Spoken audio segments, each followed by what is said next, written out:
திருச்சிற்றம்பலம். நேசம் நிறைந்த உள்ளத்தால் நீளம் நிறைந்த மணிகண்டத்து ஈசனடியார் பெருமைனை எல்லா உயிரும் தொலையெடுத்து தேசமுய திருத்தொண்ட தொகுமின் பணித்த திருவாளன் வாச மலர் மென் கடல் வணங்க வந்த பிறப்பை வணங்குவாம். தில்லைவாளந்தனரை முதலாக சீர்படைத்த தொல்லையதாம் திருத்தொண்ட தொகையடியார் பதம் போற்றி.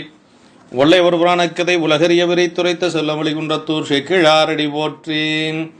தூக்கு சீர் திருத்தொண்ட தொகை விரி வாக்கினால் சொல்ல வல்லபிரான் எங்கள் பாக்கிய பயனாம் பதிகுன்றைவாள் செக்கிழாரடி சென்னியிருத்துவாம்.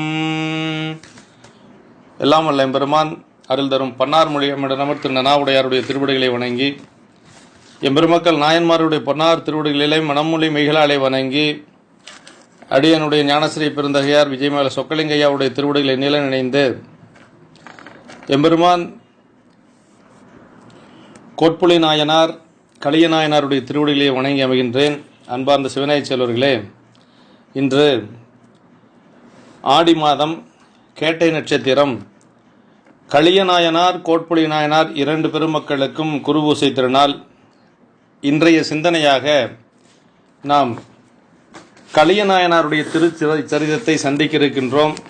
அன்பர் பெருமக்களே, நம்முடைய கலிய நாயனாருடைய திருச்சரிதத்தை தெய்வ சேக்கிழார் பெருமான் 17 திருப்பாடல்களிலே நமக்கு அருளியிருக்கிறார்கள். கலிய நாயனாரை பற்றி நம்முடைய திருத்தொண்ட தொகை ஆசிரியர் சொல்லுகின்ற பொழுது, கைதடிந்த வரிசிலையான் கழிக்கம்பன் கலியன் கலர் சக்தி வருஞ்சியர்கோன் அடியார்க்கு முடியன் என்று சொல்லி ஒரு தொடராக 4 நாயன்மார்களை இதிலே சிந்தித்திருக்கிறார். 3 நாயன்மார்களை ஒரே தொடரிலே சிந்தித்து இருக்கக்கூடிய ஒரு திருத்தொண்ட தொகையாக அமையப்பெற்றது. நமக்கு கலிய நாயனார் தொண்டை நாட்டிலே அவர் திரு ஒற்றியூர் என்று சொல்லக்கூடிய திருப்பதியிலே அவதரித்து, செக்கர் என்று சொல்லக்கூடிய தைல வியாபாரம் என்று சொல்லுவார்கள், எண்ணெய் விற்கக்கூடிய ஒரு குடியிலே பிறந்து பெருமானுடைய திருத்தொண்டாக இறைவனுடைய திருக்கோயிலில் ஒற்றியூர் திருக்கோயிலிலே திருவிளக்கு பணி செய்து கொண்டு வந்தவர் என்று சொல்லி நாம் சரிதத்தின் மூலமாக அறிய முடிகிறது. நமக்கு திருவொற்றியூர் என்று சொன்னாலே முதலிலே நினைவுக்கு வருவது நம்முடைய நம்பி ஆரூரர் சங்கிலி நாச்சியாருடைய திருமணம்.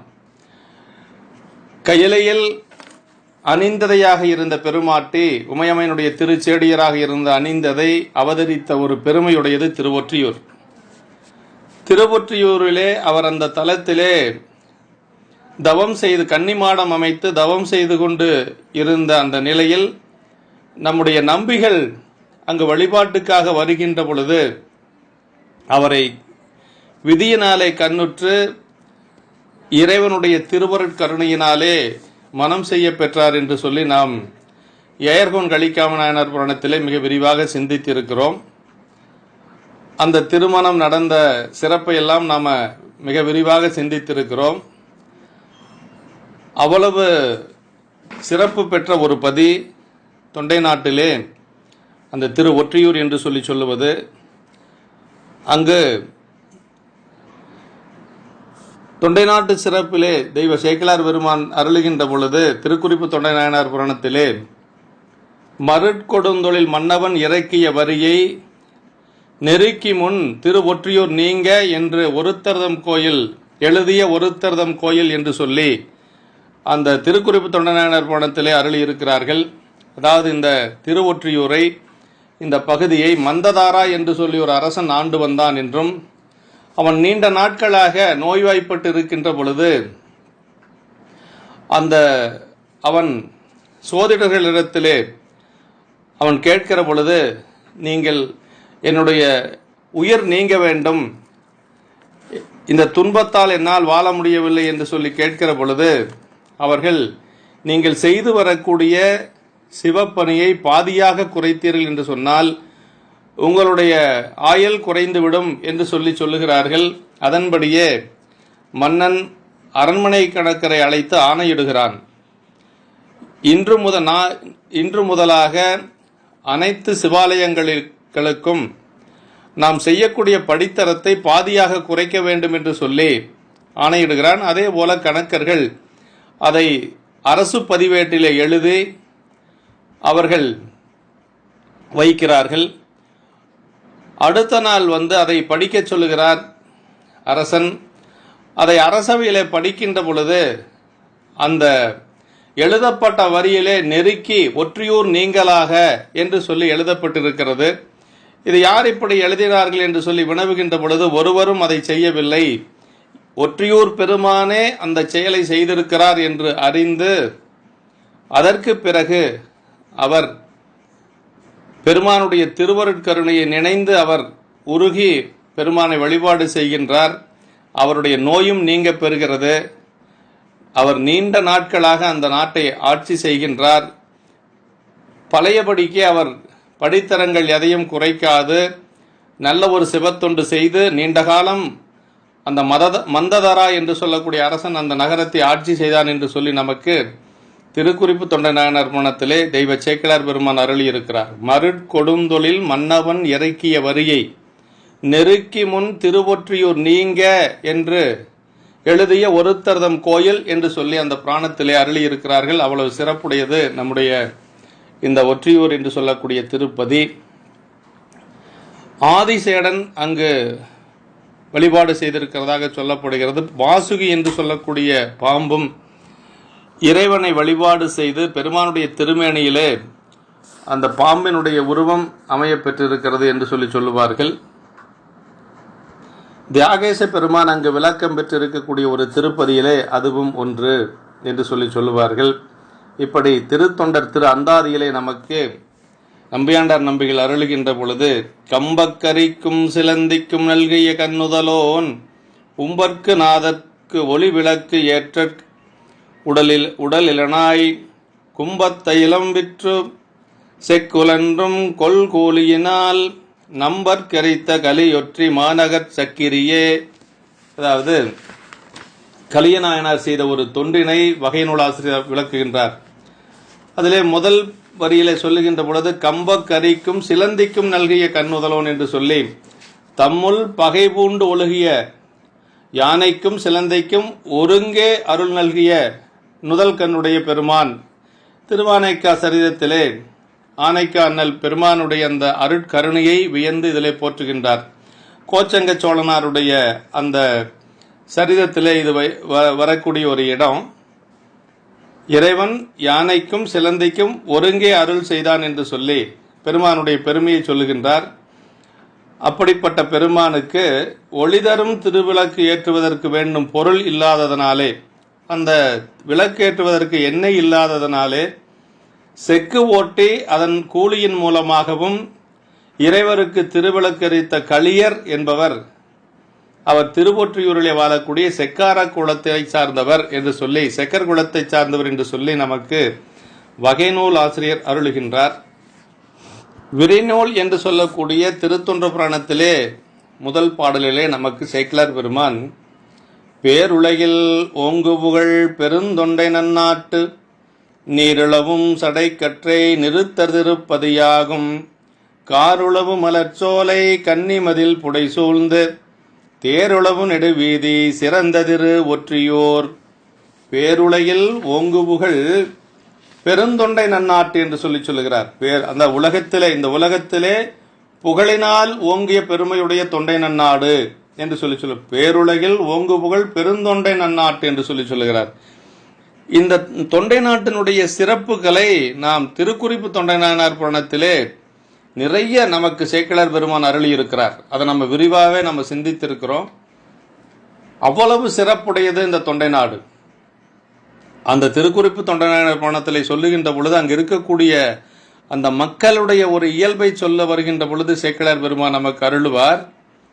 தீய என்பன கனவிலும் நினைவிலா சிந்தை தூய மாந்தர்வாள் தொண்டை நாட்டு இயல்பு சொல்வரைத்தோ என்று சொல்லி அவளுடைய பெருமைகளை சொல்லால் அடக்க முடியாது, தீயவற்றை அவர்கள் கனவில் கூட நினையாதவர்கள் என்று சொல்லி அந்த மக்களுடைய ஒரு பெருமைகளை நமக்கு சேக்கிழார் பெருமான் அந்த சரிதத்திலே அருளுகின்றார்கள். அதுபோக நிறைய அவர்களுடைய பெருமை, அந்த சான்றோர்களுடைய வாய்மை தவறாத நோன்பு, அடைக்கல பொருளை காக்கக்கூடிய ஒரு இயல்பு, இப்படி பலவாறு அவர்களுடைய பெருமைகளை அந்த சரிதத்திலே எடுத்து இயம்பியிருக்கிறார்.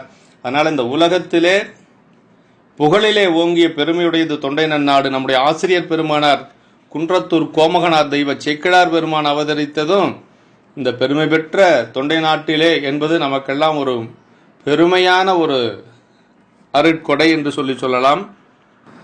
பெருமான் அங்கு எழுந்தருளி கற்றை கங்கையாறு உலவும் சடை கற்றையினுடைய நிறுத்தர் எழுந்தருளியுள்ள பதி. பெருமான் அங்கு எழுந்தருளி வீற்றிருக்கிறார் தொண்டை நாட்டிலே, அந்த திரு ஒற்றியூரிலே. அப்படிப்பட்ட ஒரு பதி. மேகங்கள் தவழ்வனமாகிய மலர்கள் நிறைந்த சோலை சூழ்ந்த அந்த ஒரு பதியிலே நீண்ட வீதிகள் அமைய பெற்றது அந்த திருவொற்றியூர் என்று சொல்லக்கூடிய பதி என்று சொல்லி அந்த ஊரினுடைய சிறப்பை சொல்லுகின்றார். அந்த ஊரிலே பெரிய மாடங்கள் எல்லாம் அமைய பெற்றிருக்கிறது. பாக்கு சோலைகள், கமுகம் சோலைகள் அங்கு நிரம்ப இருந்திருக்கிறது. நகரத்தை அடுத்து கடற்கரை அங்கே அருகிலே இருக்கிறது என்று சொல்லி இப்படி அந்த நகர சிறப்பாக சேக்கிழார் பெருமான் அருளி இருக்கிறார்கள். அதற்கடுத்து அந்த திருவொற்றியூரிலே மண்டபங்கள் நிரம்பிருந்தது, அரங்குகள், ஆடல் அரங்குகள் இருந்தது, நல்ல ஒரு பயில் வீதிகள் இருந்தது, திருமடங்கள் நிரம்ப இருந்தது என்று சொல்லி இந்த பாடலிலே பதிவு செய்து காட்டுகிறார். பன்னிதிருப்பதிகை இசை பாட்டோபா மண்டபங்கள், அன்னநடை மடவார்கள் ஆட்டோவா அணியரங்கு, பன்முறை தூரியம் முழங்கு விளவோவா பயில் வீதி, சென்னல் அடி சிறப்பிரங்கள், உணவோவா திருமடங்கள். அதாவது பன்னிதிரு பதிகை இசை பாட்டோவா மண்டபங்கள்ங்கிறார். யாவராலும் பன்முறையும் ஓதப்படுகின்ற திருப்பதிகங்களில் இசைப்பாட்டுக்களை மண்டபங்கள் ஓவாமல் உடையன. நிறைய மண்டபங்கள் அமைய பெற்றிருந்தது. அந்த மண்டபத்திலே பண்ணோடு கூடிய திருமுறை பாடல்கள் அங்கு இசைக்க பெற்றிருந்தது என்று சொல்லுகிறார். அங்கு திருமுறைகள் எல்லாம் நிரம்ப பாடிக்கொண்டிருந்தார்கள் என்று சொல்லி அந்த கோயிலில் உள்ளும் புறம்பும் இறைவரது விழா முதலியவற்றுக்கு நிகழ்வுகள் நடக்கின்ற பொழுது அங்கு அந்த மண்டபங்களிலே பண்ணோடு பாடிக்கொண்டிருந்தார்கள் என்று சொல்லுகிறார். திருவாரூருடைய சிறப்பை நகர சிறப்பிலே தெய்வ சேக்கிழார் பெருமான் அருளுகின்ற பொழுது தெல்லும் ஓசை திரு பதிகங்கள் பசும் கிள்ளைகள் பாடுவ கேட்பன பூவைகள் என்று சொல்லி நகர சிறப்பிலே அருளுகின்றார். தெல்லும் ஓசை திருப்பதிகங்கள், அந்த திருப்பதிகங்களை அங்கு கிளிகள் எல்லாம் பாடிக்கொண்டிருந்தது. பூவைகள் என்று சொல்லக்கூடிய நாகனவாய் பறவைகள் அதை கேட்டுக்கொண்டிருந்தன என்று சொல்லி சேக்கிழார் பெருமான் நமக்கு அருள்வார். அதே போல இங்கு அந்த பன்னோவா பன்னிதிரு பதிகை பாட்டோபா மண்டபங்கள் என்று சொல்லுகிறார்.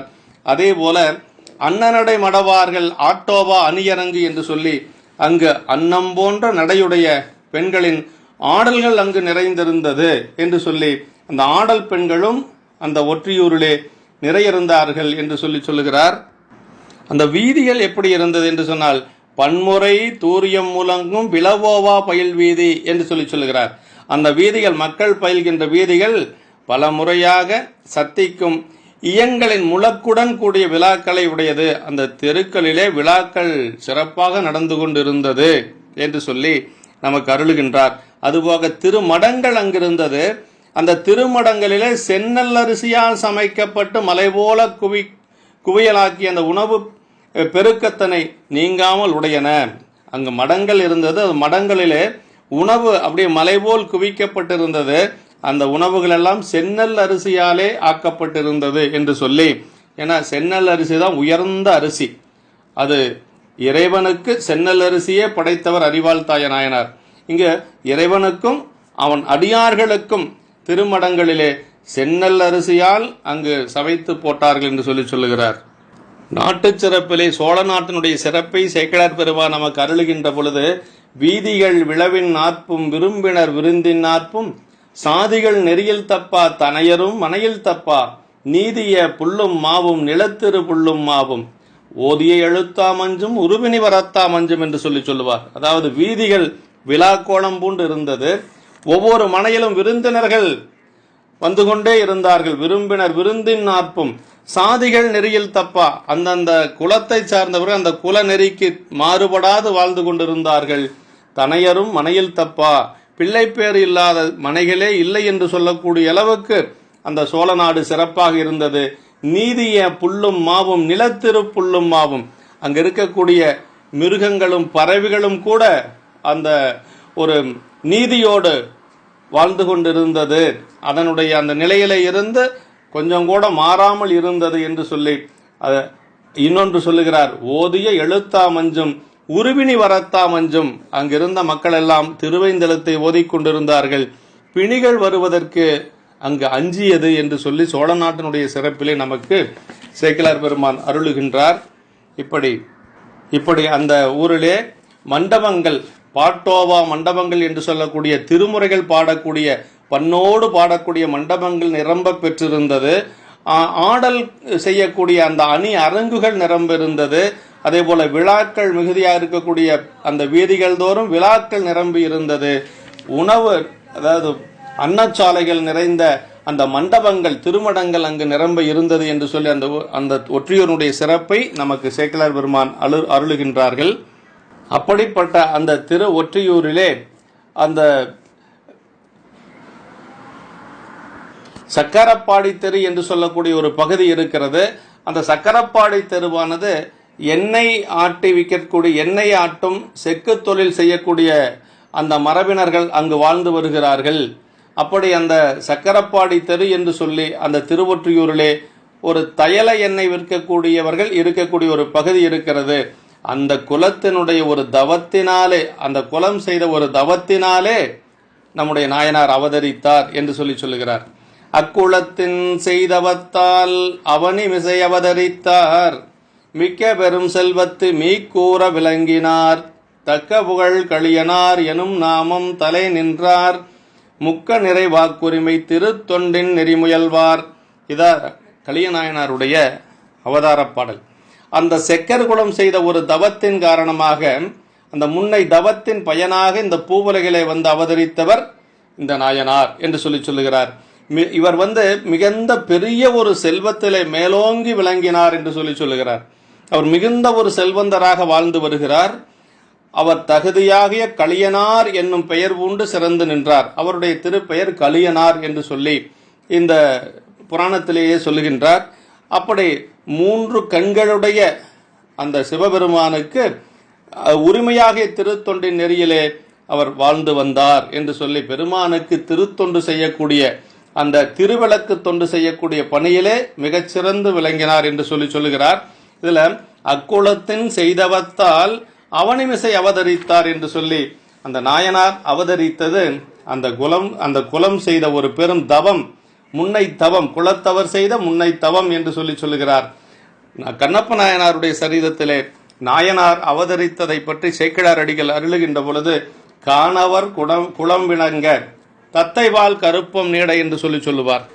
காணவர் குலம் விளங்க என்று சொல்லுவார். அப்ப வேடுவர்களுடைய குலம் விளங்குவதற்காக அந்த வேடுவர் குலம் செய்த ஒரு தவத்தின் காரணமாக நமக்கு திண்ணனார் அவதரித்தார் என்று சொல்லுவார். அதே போல கவுனியர் குலத்தில் ஒரு காதலன் உதைத்தான், அவன் ஒரு நிமித்தம் இது என்று சொல்லி நம்முடைய ஞானசம்பந்த பெருமான் அவதரித்த பொழுது அந்த குலத்தையே, கவுனியர் குலமே மிகுந்த ஒரு மகிழ்ச்சியோடு இருந்தது என்று சொல்லி, இப்படி ஒரு பெரியவர்கள் உதயம் செய்கின்ற பொழுது, அவர்கள் அவதாரம் செய்கின்ற பொழுது அந்த குலத்துக்கும் ஒரு பெருமை என்று சொல்லி நமக்கு பல இடங்களிலே நமக்கு அருளுகின்றார்கள். அப்படிப்பட்ட நாயனார் அவர் உரிமை தொண்டு, தமது திருக்குலத்தோடு உரிமை பெற்று வருவதாகிய அந்த திருத்தொண்டு, அவருடைய குலம் சார்ந்து அந்த தொண்டை செய்து வருகிறார்.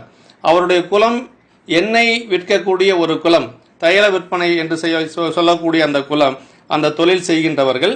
அந்த எண்ணெயை அவர் பெருமானுக்கு திருவிளக்கை ஏற்றுவதற்காக பயன்படுத்தினார் என்று சொல்லுகின்றார். அடுத்த திருப்பாடல், எல்லையில் கோடிதனத்து இறைவராயிப்படைத்தாம் செல்வநெறி பயனறிந்து திருவொற்றியூர் அமர்ந்த கொல்லைமல விடையார்தம் கோயில் உள்ளும் புறம்பும் அல்லுநெடும் பகழும் இடும் திருவிளக்கின் அணி விளைத்தார்.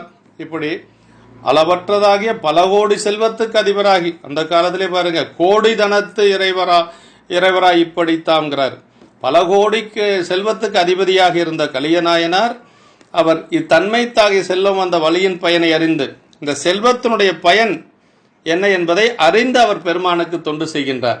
செல்வத்தினுடைய பயன் இறைவனுக்கு தொண்டு செய்வது. ஏன்னா இந்த செல்வம் எப்படி வந்தது என்று சொன்னால், அவன் அருளாலே வந்தது. இது எங்க சொல்றாங்க அப்படின்னா கலையநாயனாருடைய புராணத்தில் சொல்லப்படுகிறது. மனை முழுக்க செல்வம் நிரம்ப பெற்றிருக்கிறது. நாயனார் வந்து கேட்கிறார், வில்லொத்த நுதலாய் இவ்விளைவுகள் என்கொள் என்ன? அதுக்கு அம்மா சொல்றாங்க, அல்லொத்த கண்டன் எம்மான் அருள் தர வந்ததென்றார் என்று சொல்லுவார். அப்ப இந்த செல்வம் எப்படி வந்தது, நாம் இந்த நிலையில இருப்பதற்கு என்ன காரணம் என்று சொன்னால் இறைவனுடைய அருள் அப்படின்னு சொல்லி நம்ம அந்த எண்ணத்துக்கு நமக்கு வரணும். அதுதான் குங்குளிய கலைநாயனுடைய திருமணையார் தன்னுடைய கணவனிடத்திலே நாயனாரிடத்திலே சொல்லுகின்ற பொழுது அல்லொத்த கண்டன் எம்மான் அருள் தர வந்ததென்றார் என்று சொல்லுகிறார். இப்ப நாயனார் இந்த செல்வத்தினுடைய பயன் என்ன என்று அவர் சிந்திக்கின்ற பொழுது இது இறைவனுக்கு தொண்டு செய்வதற்காக இறைவன் நாம் இந்த செல்வத்தினுடைய பயன் பெருமானுக்கு தொண்டு செய்வது என்று சொல்லி அறிகின்றார். அப்படி அறிந்து திருவொற்றியூரில் விரும்பி எழுந்தருளிய கொல்லையில விடையனையுடைய இறைவரது திருக்கோயிலில் உள்ளும் புறம்பும் இரவிலும் நீண்ட பகற்பொழுதிலும் இருகின்ற திருவிளக்கு திருப்பணியின் அணியினை விளைத்தார். அதாவது இரவு நேரத்திலையும் விளக்கு போடுவார், பகல் நேரத்திலையும் விளக்கு போடுவார். இந்த உள்ளும் புறம்பும் என்று சொல்லுவது உள்ளுக்குள்ள மட்டும் தீபம் ஏற்றுவது என்று சொல்லி நம்ம அப்படி ஒரு நிலை வைத்திருக்கிறோம். ஆனால் இந்த கேரள மாநிலம் போனீங்கன்னா கேரள பகுதியில் வெளியில அத்தனை வெளிப்பிரகாரத்தில் லட்சக்கணக்கான தீபங்கள் ஏற்றுவார்கள். அது அவர்களுடைய ஒரு மரபாகவே வைத்திருக்கிறார்கள். அப்போ அந்த காலத்தில் திருவொற்றியூரிலும் நம்முடைய நாயனார் வெளியிலையும் நிரம்ப விளக்கு ஏற்றி வழிபாடு செய்திருக்கிறார் அப்படிங்கிறத நம்ம இதன் மூலமாக அறிய முடிகிறது.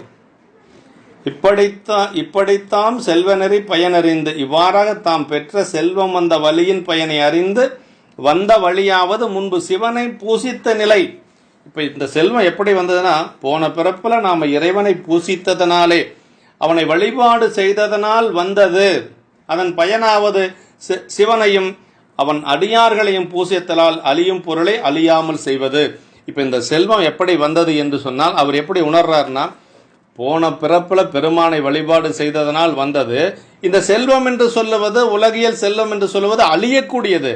ஆனா அது எப்ப அழியாம இருக்கும் அப்படின்னா அதை சிவபெருமானுக்கும் அவன் அடியார்களுக்கும் செய்கின்ற பொழுது, நாம் தொண்டு செய்கின்ற பொழுது அழியக்கூடிய செல்வமே அழியாத நிலையை பெற்றிருக்கும் என்று சொல்லி சிவமணி அவர்கள் நமக்கு உரையிலே அருளுகின்றார். இப்ப நீண்ட நாட்களாக அவர் அப்படி அந்த பணியை செய்து கொண்டு வருகிறார். பெருமான் என்ன நினைக்கிறார்னா இறைவனுடைய திருவருளாலே இவருடைய நிலையை இவருடைய தொண்டை எல்லோரும் அறிந்து கொள்ள வேண்டும் என்று சொல்லி பெருமான் நினைக்கிறார். இப்ப இறைவன் எப்பொழுதும் அடியார்களை சோதிப்பது என்பதே இல்லை. நம்ம பலமுறை சிந்தித்திருக்கிறோம். அவன் சோதித்து நம்மை அறிந்து கொள்ள வேண்டும் என்ற ஒரு அவசியமே கிடையாது. அப்ப பெருமான் என்ன செய்யறாரு, அவர் இந்த தொண்டை எல்லாரும் தெரிந்து கொள்ள வேண்டும் அப்படின்னு நினைக்கிறார். அதான் சொல்றார், எண்ணில் திருவிளக்கு நெடு நாளெல்லாம் எரித்து வர புண்ணியமை தொண்டர் செயல் புலப்படுப்பார் அருளாலே உள் நிறையும் பெரும் செல்வம் உயர்த்துமினை செயலோவி மண்ணில் அவர் இருவினை போல் மாண்டதும் ஆட்சிமைத்தாக. மண்ணில் அவர் இருவினை போய் மாண்டதும் ஆட்சிமைத்தாக. அதாவது நீண்ட நாட்களாக இந்த பணியை செய்து கொண்டு வருகிறார்.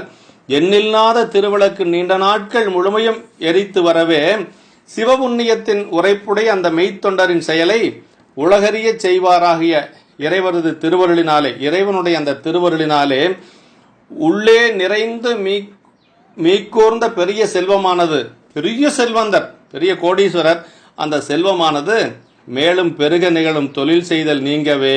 இப்ப அவர் அந்த தொழிலெல்லாம் எதுவும் செய்யறதில்லை. அதனால அந்த செல்வம் உலகில் அவருடைய இரு வினைகளும் மாண்டொழிந்தது போல செல்வம் ஆட்சிமை அடையும்படி மாண்டது.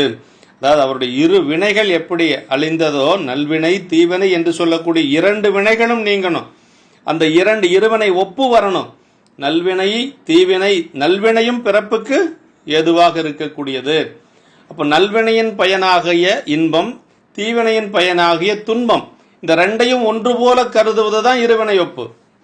அதுக்கு பேர் தான் இருவினை ஒப்பு. இருவினை ஒப்பு என்று சொன்னால் இன்பத்திலே விருப்பம் இல்லாமலும்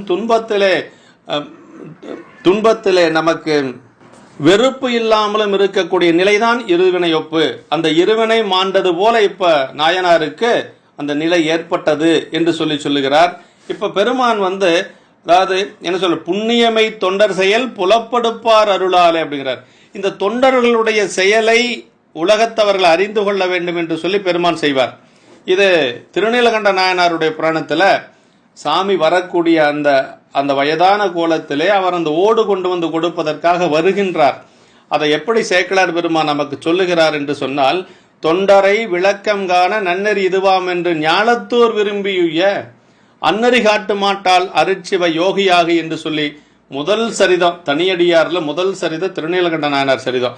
அந்த சரிதத்திலேயே நமக்கு சேக்கிழார் பெருமான் அருளுகின்றார். தொண்டரை விளக்கம் காண, சோதிப்பதற்காக அல்ல, தொண்டரை விளக்கம் காண நன்னறி இதுவாம் என்று ஞாலத்தோர் விரும்பியுய என்று சொல்லி நமக்கு அருளுகின்றார். அதே மாதிரி இளையான்குடி மாறநாயனார் புராணத்தில் சொல்றார், பெற்றம் ஊர்வதும் இன்றியே பேதையாலும் இன்றியே நற்றவத்தவர் வேடமே கொண்டு ஞாலம் உய்ந்திட நன்னினார்ங்கிறார். அதாவது இளையான்குடி மாறநாயனார் புராணத்துக்கு ஒரு அடியார் கோலத்தில் வருகிறார். பெற்றம் என்று சொல்லக்கூடிய விடை வரல, உமையம்மையும் வரல. ஆனா அவர் ஒரு யோகியாக வந்தார். எதற்காக என்று சொன்னால், இந்த உலகம் உய்வடைய வேண்டும் என்பதற்காக. பெற்றம் ஊர்வதும் இன்றியே பேதையாலும் இன்றியே நற்றவத்தவர் வேடமே கொண்டு ஞாலம் உய்ந்திட நன்னினார் என்று சொல்லி இந்த உலகம் உய்வடையும் பொருட்டாக அவர் வந்தார் என்று சொல்லி நமக்கு சேக்கிழார் பெருமான் அந்த சரிதத்தில் அருளுகின்றார். அது எதுக்காக வந்தார்னா, அதுல செல்வம் மேவிய நாளில் இச்செயல் செய்வதென்றியும் அல்லல் நல்குறவான போதிலும் வல்லல் என்று அறிவிக்கவேங்கிறார். இளையான்குடி நாயனார் மனத்தில் சொல்லார், செல்வம் இருக்கிற பொழுதுதான் என்னுடைய தொண்டர்கள் இது போல பணிகளை செய்வார்கள் என்று நினைக்காதீர்கள், அது இல்லாத பொழுதும் என்னுடைய அடியார்கள் அதை செய்வார்கள், அந்த ஒரு தொண்டிலே இருந்து விலக மாட்டார்கள் என்பதை நாம் எல்லோரும் உணர்ந்து கொள்ளும் பொருட்டாக பெருமான் அப்படி வர்றார். உயர்த்தும் வினை செயல் ஓவி அப்படி நின்று தின்றால் குன்றும் மாலும் என்பது பழமொழி. எத்தனை பெருஞ்செல்வமாயினும் மேல் உயர்த்தும் செயலின்றி உள்ளதனையே செலவிட்டு வந்தால் ஒரு நாள் மாய்வது திண்ணம் என்று சொல்லி சிவகுமணி ஐயா உலகியல் நிறைய சொல்லியிருக்கிறார் நமக்கு. இருவினை மாண்டது போல அப்படின்னா, மெய்ச்சிவ புண்ணியத்தினால் இருவினையும் போய் ஒளியும். இந்த இருவினை எப்போ ஒளியும்? சிவபுண்ணியத்தின் மூலமாக ஒளியும். சிவபுண்ணியத்தின் மூலமாக செய்திருக்கக்கூடிய வினையும் ஒளியும், அதன் மேல் வினையும் வாராது காக்கும் என்று சொல்லுகின்றார். அவனே தானேயாகி அன்னறி ஏகனாகி இறைவனை நிற்க மலமாயதனோடு வல்வினையின்றே நமக்கு சிவஞான போதம் சொல்லுது. அப்போ அவனே தானேயாகி அன்னறி ஏகனாகி இறைவனை நிற்க, எல்லாமே பெருமானுக்கு என்று சொல்லி தொண்டு செய்கின்ற பொழுது அந்த வினையும் போயிடும், எதிர்வினையும் வாராது. மெய்ச்சிவ புண்ணியத்தினால் இருவினையும் போயொழியும், அதுபோல அவரது செல்வமும் மாண்டது என்று சொல்லுகிறார். அப்ப சிவநெறி செல்லா ஏனையோர் செல்வம் ஆளும் போது அள்ளல் படுத்த பவநெறியில் ஒளியும். இங்கு அவ்வாறன்றி சிவபுண்ணிய பேற்றினால் செல்வம் மாலினும் மாட்சிமைத்தாகவே அவருக்கு பெருமை தருவதாகவே மாண்டது என்று சொல்லி இருவினை மாண்டது போல என்று சொல்லுகிறார். இப்ப இவர் இப்போ ஒரு செல்வ நிலையில இருந்தவர் இப்ப ரொம்ப வறுமையான ஒரு நிலைக்கு வருகின்றார். ஆனா வறுமையான நிலையில் வந்தாலும் அவர் அந்த செய்யக்கூடிய தொண்டிலே இருந்து கொஞ்சம் கூட வெளியே மாறவே இல்லை. அந்த குறிக்கோள் தொண்டு என்று சொல்லக்கூடிய நிலையில இருந்து சிறிதும் மாறவில்லை என்பதை பின்னாடி சொல்றார். அடுத்து வரக்கூடிய பாடல்களை சொல்றார். அதான் இளையான்குடி நாயனார் புராணத்திலே சேக்கிழார் பெருமான் தெளிவா சொல்லியிருக்கிறார். செல்வம் மேவிய நாளில் இச்செயல் செய்வதென்றியும் அல்லல் நல்குறவான போதிலும் வல்லல் என்று அறிவிக்கவே என்று சொல்லுகிறார். ஏன் சாமி அந்த இரவுல வந்தார் அப்படின்னா, இளையான்குடி நாயனாருடைய இல்லத்துக்கு செல்வம் இருக்கிற பொழுது மட்டும் என்னுடைய அடியார்கள் தொண்டு செய்வார்கள் என்று இல்லை, அது இல்லாத பொழுதும் அதை சிறப்பாக செய்வார்கள் என்று சொல்லி எல்லோரும் அறிந்து கொள்ள வேண்டும் என்பதற்காக பெருமான் வருகிறார். இப்பொழுது அடுத்து சொல்றார், திருமலி செல்வத்து உலனை தேய்ந்தளைந்த பின்னையும் தம் பெருமை நிலை திருப்பணியில் பேராத பேராளர் வருமரபில் உள்ளோர்வால் எண்ணெய் மாறிக்கொணர்ந்து தருமியல்வில் கூலியினால் தமது திருப்பணி செய்வார். இப்ப பெரிய எண்ணெய் வியாபாரி, அப்படி எண்ணெய் வியாபாரியாக இருந்தவர் இப்ப என்ன செய்யறாருன்னா, எண்ணெயை வாங்கி வித்து அதுல வரக்கூடிய அந்த லாபத்தை பெருமானுக்கு விளக்கரிக்க போறார். திருநிறைந்த தமது செல்வ பெருக்கு தேய்ந்தளைந்த பின்னும் தமது பெருமைத்தன்மையை நிலைத்த திருப்பணி என்றும் பெயராத பெருமையுடையவர். அதாவது சொல்ற திருப்பணியில் பெயராத பேராளர், அந்த தொண்டிலிருந்து கொஞ்சம் கூட அவர் வலுவாதவர். வரும் மரபில் தாம் வரும் அந்த மரபில் செல்வம் உள்ளவர்களிடத்தில் எண்ணெய் வாங்கி கொண்டு போய் விற்று கொடுத்து அதில் வரும் கூலியினை கொண்டு இவர் பெருமானுக்கு அந்த திருத்தொண்டை செய்து கொண்டு வருகிறார்.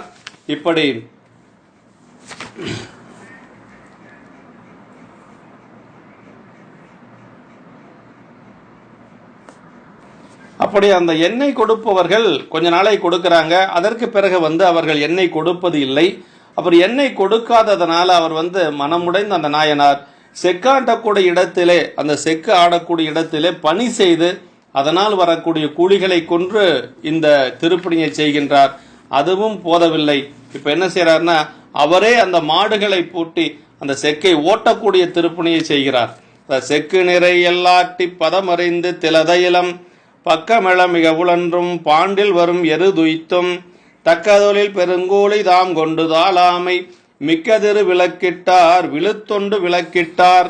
பாருங்க, அவர் செக்கு நிறையும் அளவுப்படி எள்ளிட்டு ஆட்டி பதம் தெரிந்து எள்ளி நின்றும் எண்ணெய் பக்கங்களில் எழுதல் கண்டு மிகவும் வருந்து உழைத்தும் அந்த செக்கினை வட்டமாக சுற்றி வரும் எருதுகளை செலுத்தியும் அந்த மாடுகளை ஓட்டிக்கொண்டு செல்வது. அந்த மாடுகள் கூடவே இவரும் ஒவ்வொரு சுற்றும் அப்படி வந்து கொண்டே இருக்கணும். அப்படி அதை அந்த கூலியனை கை கொண்டு அவர் வலுவாமல் அந்த மிக்க திருவிளக்குகளை எரித்தனர், தூய திருத்தொண்டனை உலகில் விளக்கி இட்டனர் என்று சொல்லி இந்த பணிகள் எல்லாம் தம்பொருட்டு அவர் செய்யல, தன்னுடைய உணவுக்காக அவர் செய்யல, பெருமானுடைய திருப்பணிக்காக செய்கின்றார். பெருமானுடைய திருக்கோயிலில் விளக்கெறிய வேண்டும் என்று அவர் அந்த தொண்டை செய்கின்றார். விளக்கிட்டார் பேரு சொல்லின் மெய்ஞரி ஞானமாகும். அப்பர் சாமிகள் சொல்றார், விளக்கினால் பெற்ற இன்பம் எழுக்கினால் பதிற்றியாகும், துளைக்கினன் மலர் தொடுத்தால் துயவின் நேரலாகும், விளக்கிட்டார் பேரு சொல்லின் மெய்ஞரி ஞானமாகும், அளப்பிலகீதம் சொன்னாருக்கு அடிகள் தாம் அருளுமாறு என்று சொல்லி அப்பர் சாமிகள் தேவாரத்தில் சொல்லுவார். அது மாதிரி ஒவ்வொரு தொண்டுக்கு என்ன பயன் அப்படிங்கிறத சொல்றார். அதுல விளக்கிட்டார் பேரு சொல்லின் மெய்ஞரி ஞானமாகும், திருவிளக்கு இடக்கூடிய ஒரு நல்ல ஞானம் பெறுவார்கள் என்று சொல்லுகிறார். அதற்கடுத்து அந்த பாடுகின்றவர்கள் அளப்பில கீதம் சொன்னாருக்கு அடிகள் தாம் அருளுமாறு என்று சொல்லி திருமுறைகளாலே பாடி இறைவனை வழிபாடு செய்கின்றவர்களுக்கு பெருமான் எல்லா பேற்றையும் கொடுப்பான் என்று சொல்லி நமக்கு அந்த திருப்பாடல்களை நமக்கு அருளுகின்றார் நம்முடைய அப்பர் சாமிகள். இப்படி இந்த மாடு ஓட்டி அந்த செக்கினை ஆட்டுவதற்கான இந்த தொழிலாலும் அவருக்கு நிறைய கூலி கிடைக்காமல் எண்ணெய் வாங்க முடியாத ஒரு காரணத்தினாலே இப்போ அவர் என்ன செய்யறாருன்னா, தன்னுடைய வீட்டை முதலிலே விற்கின்றார். அதிலே வரக்கூடிய பொருளை கொண்டு பெருமானுக்கு திருவிளக்கு ஏற்றுகின்றார். அதற்கு பிறகு தன்னுடைய மனையாரை, தன்னுடைய திருமனைவியாரை விற்பதற்காக செல்லுகின்றார் என்று சொல்லி சேக்கிழார் பெருமான் அருளுகின்றார். அதாவது இந்த சரிதத்தை பொறுத்த வரைக்கும் நமக்கு உலகியல் நோக்கில் நாம பார்க்க கூடாது எப்பொழுதும். ஏன்னா இவர்கள் உலகியலை வென்றவர்கள். நமக்கு பல இடங்கள்ல சேக்கிழார் பெருமான் அருளுகின்றார். ஏன்னா நாயன்மார்களுடைய நிலை வேறு, நம்முடைய நிலை வேறு. நம்முடைய ஒரு நிலைப்பாட்டில இருந்து அவர்களுடைய தொண்டை நாம பார்க்க கூடாது. என்ன இருந்தாலும் மனைவியை விற்கலாமா அப்படியெல்லாம் நம்ம யோசிக்கவே கூடாது. அவர்கள் அந்த தொண்டை வலுவாது செய்வதற்காக என்ன வேண்டுமானாலும் செய்வார்கள். அவர்கள் தன்னுடைய நிலையில இருந்து செய்வது இல்லை. அவர்களுடைய கரணங்கள் எல்லாம் சிவகரணங்கள் என்று சொல்லி நமக்கு சொல்லுவார்கள். அவர்கள் எப்படின்னா, இயற்பகை நாயனார் புராணத்தில் சேக்கிழார் பெருமான் சொல்வார், உலகியலை வென்றவர், அதை உலகியல் பகையார் என்று சொல்லுவார். அதே மாதிரி சிறு தொண்ட நாயனார் புராணத்தில் சேக்கிழார் பெருமான் சொல்வார், உலகியலை வென்ற தாதையார் தலையறிவார் என்று சொல்லுவார். உலகியலை வென்ற பெருமக்கள் அவர்கள் எல்லாம். தன்னுடைய பிள்ளை உயிர் பெற்று வந்த பொழுது கூட அப்பூதி நாயனார் அந்த பிள்ளை உயிர் பெற்று வந்தது என்ற ஒரு மகிழ்ச்சியை காட்டிலும் வந்த குருநாதருக்கு அமுது படைக்க முடியவில்லையே என்று வருந்தினார் என்று சேக்கிழார் பெருமான் பதிவு செய்து காட்டுகிறார். அறிவரும் பெருமை என்பர் அமுது செய்து அருளுதற்கு சிறிது இடையூறு செய்தான் இவன் என்று சிந்தை நொந்தார் என்று சொல்லுகிறார். இப்படி நாயன்மார்களுடைய ஒரு பெருமை. வள்ளுவ பெருந்தகை சொல்லுவது போல, செயற்கரிய செய்வர் பெரியர், சிறியர் செயற்கரிய செய்கலாதார் என்று சொல்லுவார். அதாவது செயற்கரிய காரியத்தை செய்தவர்கள் நம்முடைய நாயன்மார்கள். அதனாலதான் அவங்களுக்கு பேரு பெரியவர்கள். அதனாலதான் இந்த புராணத்துக்கு பேரு பெரிய புராணம். திருத்தொன்ற புராணம் என்று சொல்லுவதுதான் சேக்கிழார் பெருமான் இட்ட பெயர். 10வது பாட்டில் சொல்றார், இங்கேதன் நாமம் கூறி உலகத்து முன்னால் தங்கியிருள் இரண்டில் மாக்கள் சிந்தையை சார்ந்து நின்ற பொங்கிய இருளை ஏனை புறையிருள் போக்குகின்ற செங்கதிரவன் போல் நீக்கும் என்பார், நீக்கும் திருத்தொண்டர் புராணம் என்பார் என்று சொல்லுகிறார். ஆனால் பின்னாடி வந்தவர்கள் பெரிய புராணம் என்று சொல்லியது பாடல் எண்ணிக்கையை வைத்து சொல்லவில்லை, அவர்களுடைய செயலை வைத்து கூறினார்கள். அதான் செயற்கரிய செய்வர் பெரியர். அதனால் இதில் நம்ம உலகியல் வியாக்கியானங்கள் பார்க்கவே கூடாது. நாயனார் இந்த தொண்டை தொடர்ந்து செய்ய வேண்டும் என்பதற்காக அவர் ஒரு முடிவு செய்கின்றார். அந்த தொழிலால் கிடைக்கும் கூலி பொருளும் அத்தொழில் செய்வோர் பலர் உளராதலினாலே அதுவும் கிடைக்காது முட்டுப்படுகிறது. இப்போ அந்த கூலி வேலை செய்வதற்கு நிறைய பேர் இருக்கிறதுனால, அந்த வேலை செய்யக்கூடிய கூலியாளர்களுக்குள்ளேயே போட்டி இருந்ததுனால அதிலும் அவருக்கு வருமானம் கிடைக்கவில்லை. மிகவும் துன்பப்பட்டு ஒப்பற்ற பெருமையுள்ள ஒப்பில்மனை விற்றறிக்கும் உருவொருளும் மாண்டதற்பின் முதல்ல வீட்டை விற்கிறார். ஒப்பில்மனை என்று சொல்லுகிறார் சேக்கிழார் பெருமான். ஒப்பில்மனைனா அந்த வீடு அவ்வளவு சிறப்புடையது. ஏன்னா இறைவனுடைய திருத்துண்டுக்காக விற்கப்பட்ட வீடு. அதனால ஒப்பில் மனை என்று சொல்லுகிறார். இளையான்குடி மாறநாயனார் புராணத்தில் அடுப்பெரிப்பதற்கு விறகு கிடையாது. அந்தமில் மனையில் நீடும் அறுக்கிணை அறுத்து வீழ்த்தார் அப்படிம்பார். அந்தமில் மனையில் நீடும் அலக்கிணை அறுத்து வீழ்த்தார். வீட்டினுடைய தாழ்வாரத்தை அறுத்து கொடுக்கிறார் நாயனார். அதை சேக்கிழார் பெருமான் எப்படி சொல்றாருன்னா, இளையான்குடி நாயனார் புராணத்தில் அந்தமில் மனையில் நீடும் அலக்கிணை அறுத்து வீழ்த்தார்பார். அப்போ அந்தமில் மனை அவ்வளவு சிறப்புடைய மனையா, அவ்வளவு பெருமை பெற்ற மனை என்று சொல்லி அந்த வீட்டை சொல்லுவார். அதுபோல இங்கு அந்த மனையை விற்று அந்த தொண்டை செய்கின்றார். அது கொஞ்ச நாள் அந்த செல்வம் அழிந்து விடுகிறது. அப்புறம் அன்பர்கள் வருந்தும் நிலைகளை விரித்து அது அதோட நிறுத்திடுறாரு. அதற்கு பிறகு பல துன்பங்கள் அவர் அடைந்து அந்த தொண்டை செய்து வருகிறார். ஆனா அன்பர்கள் வருந்தும் நிலைகளை விரித்து கூறாமலை சுட்டிக்காட்டு செல்வது ஆசிரியருடைய மரபு. அதனால அதிகமா அதை சொல்லாம வேகமா வந்துடுறார். நாயனாரது திருமணையாதலாலும் சிவன் திருவிளக்கு பணிக்கு சாதனமாக உதவியதாலும் ஒப்பில்லாத மனையாயிற்று என்று சொல்லுகிறார். அதற்கு பிறகு அந்த செல்வம் தீர்ந்ததற்கு பிறகு மனையாரை விற்பதற்கு தேடுகின்றார். அந்த காலத்துல அடிமைகளையும் மனைவிகளையும் தம்மையும் விலைப்பண்டங்களாக கொண்டு கடன் வாங்குவது, விலைப்படுத்துவது என்று சொல்லி அந்த காலத்தில் ஒரு வழக்கு இருந்திருக்கிறது. தன்னை மாறியிருக்க உள்ள கடன்கள் தக்கன கொண்டு என்று சொல்லி நமக்கு அவர் இளையான்குடி நாயனார் புராணத்தில் சொல்லுகிறார். இப்படி பொருள்களை விற்று பணம் வாங்குவது, இல்லை அடமானத்துக்கு வைத்து பணம் வாங்குவது, இப்படியெல்லாம் அந்த காலத்தில் இருந்திருக்கிறது. இப்போ மனையை விற்பதற்காக அவர் செல்லுகின்றார்.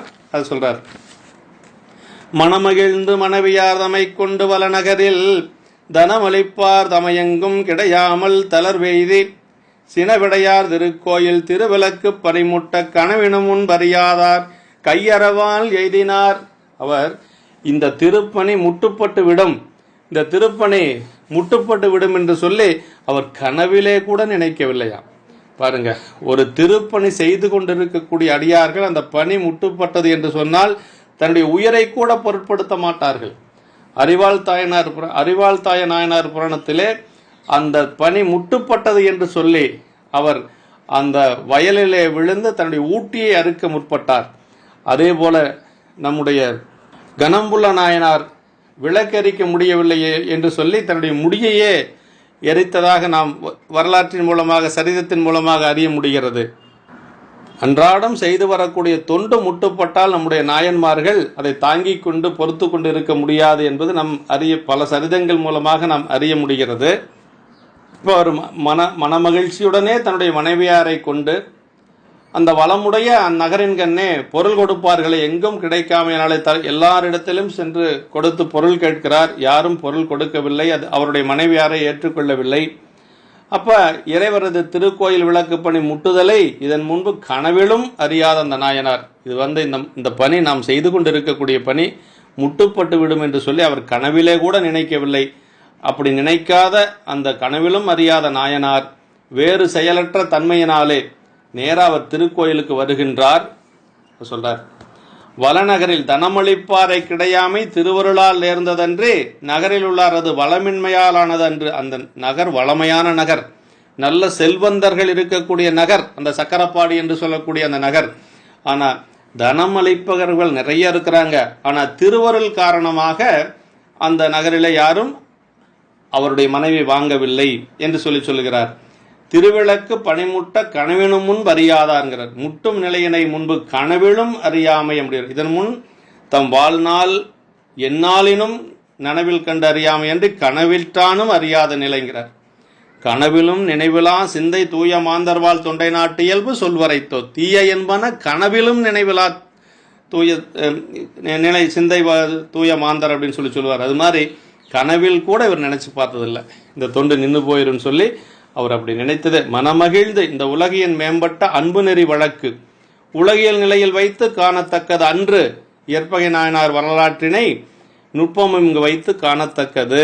யாதும் ஒன்றும் எம்பக்கம் உண்டாகில் அன்னது எம்பிரான் அடியவர் உடைமை. இயற்பகை நாயனுடைய கொள்கை அது.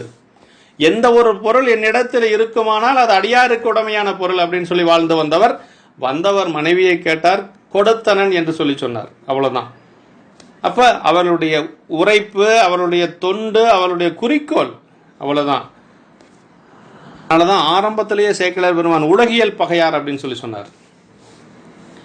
பணிகொள்ளும் படம்பக்க நாயகர்தம் கோயிலினுள் அணிகொள்ளும் திருவிளக்கு பணி மாறும் மையத்தின் மணிவண்ண சுடர்விளக்கு மாலில் யான் மால்வன் என துணிவுள்ளம் கொல நினைந்த வினை முடிக்க தொடங்குவார். பணிகொள்ளும் படம்பக்க நாயகர்தம் கோயில், அந்த சாமிக்கு பேரு படம்பக்கநாதர். வாசுகி வழிபாடு செய்த ஒரு தலம் இது. பாம்பு வழிபாடு செய்ததுனாலே இறைவனுடைய திருமேனியிலே அந்த பாம்பினுடைய ஒரு உருவம் இருக்குன்னு சொல்லி சொல்றாங்க. அப்படி அந்த சாமிக்கு பேரு படம்பக்கநாதர் என்று சொல்லுவார்கள். அந்த படம்பக்கநாதருடைய கோயிலிலே அவர் சென்று அழகு நிறையும் திருவிளக்கு திருப்பணி செய்ய நின்ற அந்த நேரத்தில் மணி போன்ற சுடர்களையுடைய திருவிளக்கு எரிக்கப்படாமல் நின்றுவிடுமாயின் நான் மால்வதே கருமம் என்று துணிவனை மனம் கொள்ளும்படி நினைவு மனத்திலே மணிவண்ண சுடர்விளக்கு மாலில் யான் மால்வன் என அப்படிங்கிறார். அப்படி இந்த திருவிளக்கு பணி மாண்டது என்று சொன்னால் நான் என்னுடைய உயிரை மாய்த்து கொள்ளுவேன் என்று சொல்லி அங்க துணிவுள்ளம் கொல நினைந்த வினை முடிக்க தொடங்குவார் அப்படிங்கிறார். அந்த துணிவோடு அவர் அந்த ஆலயத்திற்கு செல்லுகின்றார். அங்கு அவர் என்ன செய்தார் என்று சொன்னால்,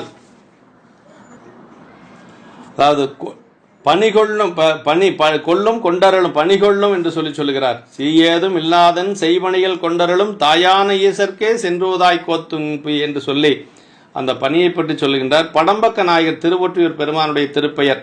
வாசுகியானது உபமன்ய முனிவரிடத்தில் தீட்சை பெற்று வழிபாடு செய்தது என்று சொல்லி அந்த வாசுகி வழிபாடு செய்ததனால் அதுக்கு பேரு படம்பக்கநாதர் என்று சொல்லி அந்த பெருமானுக்கு திருப்பெயர் என்று சொல்லுகிறார். அந்த பாம்பினுடைய உருவம் திருமேனியில் காண இருப்பதனால் சுவாமி படம்பக்கநாதர் என்று சொல்லி நமக்கு குறிப்பு கொடுத்திருக்கிறார்கள். கலியநாயனார் திருவிளக்கு பணி செய்து பேரடைந்த படம்பக்க நாயகர் சன்னதி என்று சொல்லுகிறார்கள். மணிவண்ண சுடர் விளக்கு, விளக்கினுடைய சுடர் ஒவ்வொன்றும் ஒவ்வொரு மணி போன்று ஒளி வீசும் நிலை குறித்து நல்ல மணிவண்ண சுடர் விளக்கு என்று சொல்லுகிறார்.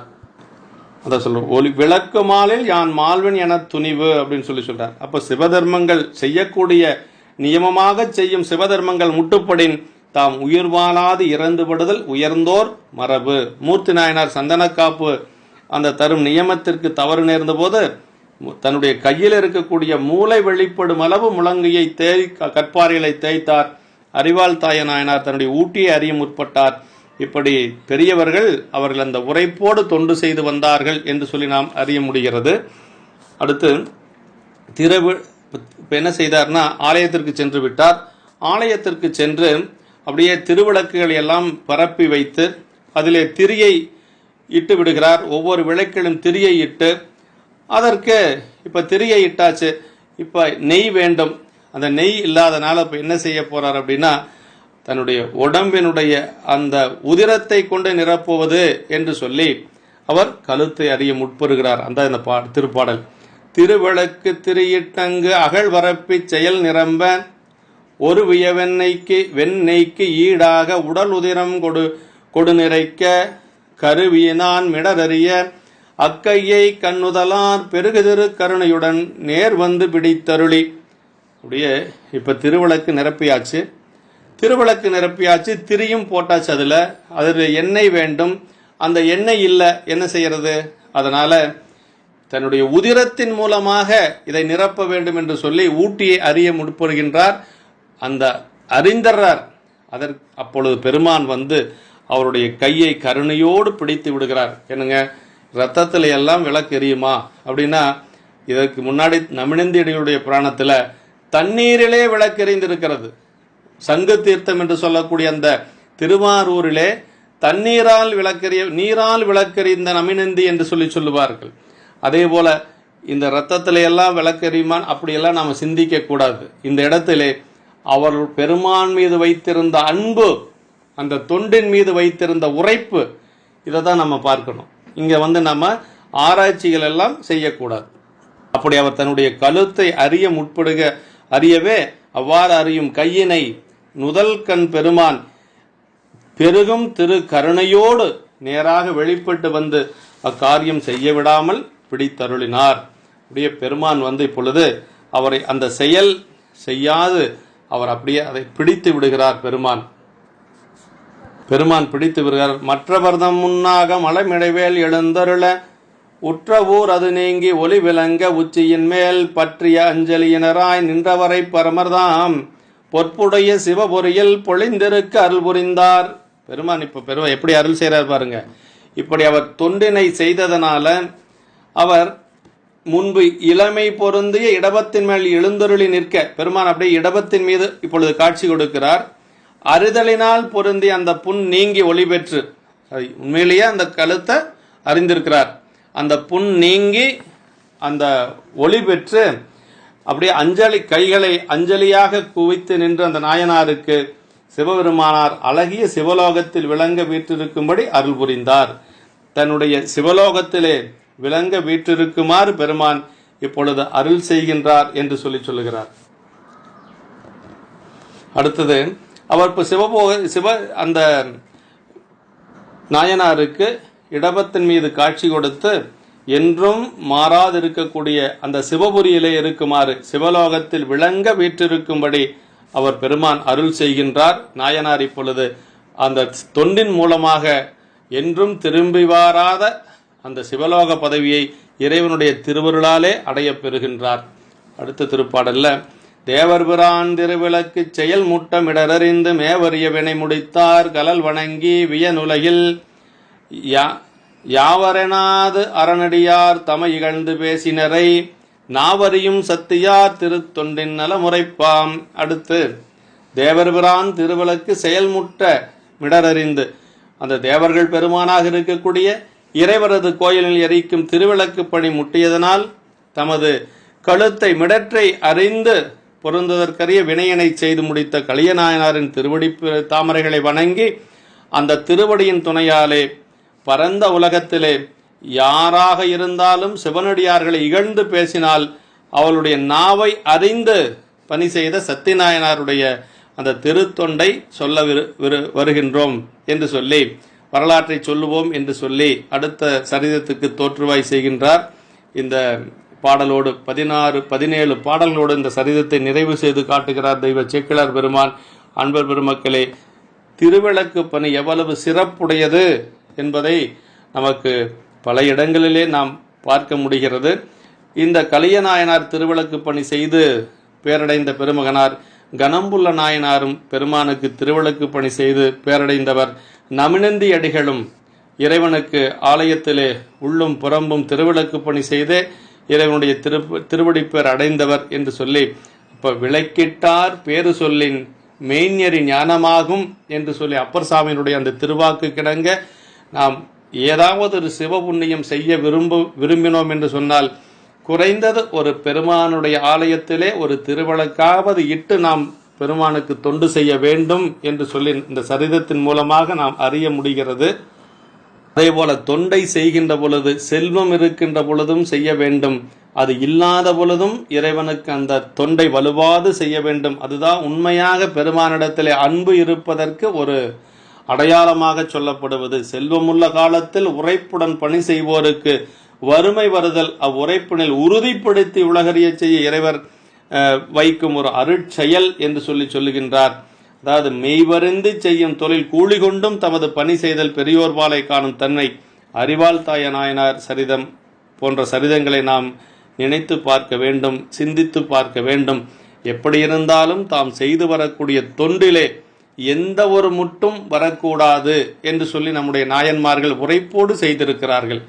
அதுபோல நாமளும் இறைவனுக்கு தொண்டு செய்கின்ற பொழுதும் அவன் அடியார்களுக்கு தொண்டு செய்கின்ற பொழுதும் உரைப்போடு செய்ய வேண்டும். அதாவது செல்வத்தினுடைய பயன் நாம் முன் செய்த வினைப்பயன் காரணமாக பெருமான் நமக்கு நல்கி இருக்கிறான்.